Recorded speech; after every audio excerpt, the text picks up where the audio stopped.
జమ్మూ కాశ్మీర్లో జరిగినటువంటి ఉగ్రదాడిని నిరసిస్తూ విశాఖపట్నం ఆర్కే బీచ్ కాళీమాత ఆలయం నుంచి వైఎంసీఏ వరకు జనసేన పార్టీ ఆధ్వర్యంలో కొవ్వొత్తుల ర్యాలీ నిర్వహించారు. జనసేన పార్టీ అధ్యక్షుడు డిప్యూటీ సీఎం పవన్ కళ్యాణ్ ఆదేశాల మేరకు జమ్మూ కాశ్మీర్లో ఉగ్రదాడిని నిరసిస్తూ కొవ్వొత్తుల ర్యాలీ నిర్వహించామని ఎమ్మెల్యే వంశీకృష్ణ శ్రీనివాస్ తెలియజేశారు.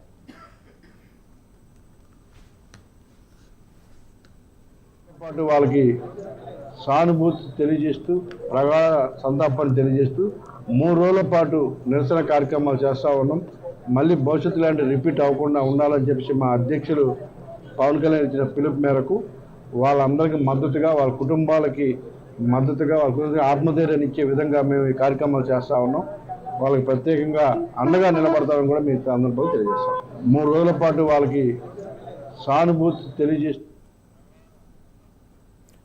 జమ్మూ కాశ్మీర్లో జరిగినటువంటి ఉగ్రదాడిని నిరసిస్తూ విశాఖ నగర అధ్యక్షుడు కేకే రాజు ఆధ్వర్యంలో నగరంలో కొవ్వొత్తుల ర్యాలీ నిర్వహించారు. మృతులకు సంఘీభావం తెలియజేస్తూ కొవ్వొత్తుల ర్యాలీ నిర్వహించారు. ఇక మృతులకు వైసీపీ నాయకులు ఘన నివాళులు అర్పించారు.